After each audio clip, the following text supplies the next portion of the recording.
ગુજરાતમાં ગત 2 દાયકામાં ન થયો હોય એ પ્રકારનો અસાધારણ કમોસમી વરસાદ આ વર્ષે થતાં રાજ્યના વિવિધ જિલ્લાના ખેડૂતોના પાકોને મોટું નુકસાન થયું છે।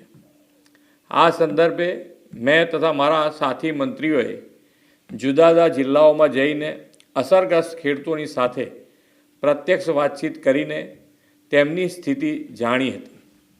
કુદરતી આપત્તિની આ ઘડીમાં ધરતીપુત્રોની વ્યથાને સમજીને રાજ્ય સરકાર પૂરી સંવેદનાથી તેમની પડખે ઊભી છે।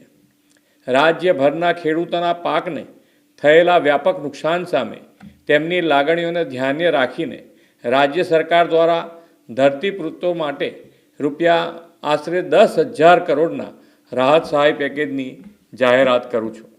આ ઉપરાંત રાજ્ય સરકાર 9 નવેમ્બરથી ખેડૂતો પાસેથી ટેકાના ભાવે આશરે 15,000 કરોડથી વધુના મૂલ્યોની મગફળી, મગ, અડદ અને સોયાબીનની ખરીદી પણ કરવા જઈ રહી છે। અન્નદાતાઓની આર્થિક સુખાકારીની ચિંતા પોતાના માથે લઈને રાજ્ય સરકાર તેમની સહાયતા માટે હંમેશા પ્રતિબદ્ધ હતી, છે અને રહેશે તેવો વિશ્વાસ આપું છું।